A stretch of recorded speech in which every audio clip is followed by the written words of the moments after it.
Ғылым қоры ғылыми жобалардың нәтижесін коммерцияландыру бойынша ең әлеуетті жобаларды қаржыландыруға жаңа грант конкурсын жариялайды. Өтініштерді қабылдау 19 желтоқсанда басталады. Байқауға алдағы 2 жылда жалпы көлемі 22 миллиард теңге қарастырылмақ. Bir жобаға шамамен 350 миллион теңгеге дейін грант берілетінін айта кеткен жөн. Бүгінде ғылым қоры барлығы 218 жобамен айналысып жатыр. Оның көпшілігі белсенді жұмысқа кіріскен. 16-сы төл өнімін тіпті шетелге де экспорттап жатыр. Өндіріс жолына қойылған жобалардың жалпы сатылымы 34 миллиард теңгеден асты.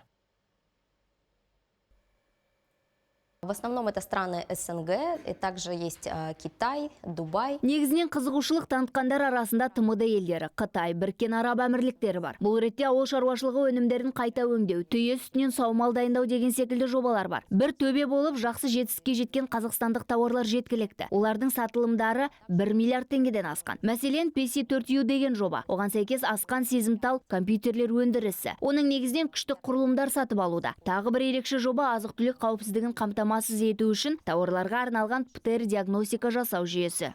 Также проект в сфере агрокомплекса – это диагностические ПЦР-системы для пищевой, в том числе продукции, по инфекционному мониторингу и качеству продукции. Айта кетсек, ғылым қорының мәліметінше қаржыландырылып, қолдау тапқан және экономиканың дамуына өз үлесін қосып жатқан жобалардың басым көпшілігі ауыл шаруашылығы, химиялық, медициналық салалардағы жаңа бастамалар. Сонымен қатар геологиялық барлау, туризм, цифрландыру және жасанды интеллект салаларындағы жобаларға да көмек көрсетілді. Потенциал у казахстанских ученых достаточно высокий, и сейчас год от года мы это видим. Қазақстандық ғалымдардың әлеуеті зор. Олай деуіміздің себебі жылдан жылға коммерциялық пайда тауып жатқан жобалардың артуы. Қазір бізде Брайль жаттықтырғышын жасау бойынша жобамыз ақш пен Сингапурда сатылымда. Жобалар түрлі салаларда жасалуда. Әлбетте, кейбір кедергілер болғанымен ғылым қоры оларды шешуге көмектеседі. Біз грант алған ғалымдардың қаражатты дұрыс жұмсауын бақылап қана қоймай, қазақстандық экспорттың шетелде сұранысқа ие болуына жан-жақты көмектесеміз. Бұл үшін Қазақ экспорт, Қазтрейд секілді әріптестерімізбен және халықаралық ұйымдармен тығыз байланыс орната отыра экспортқа деген кедергілерді жоюға тырысамыз.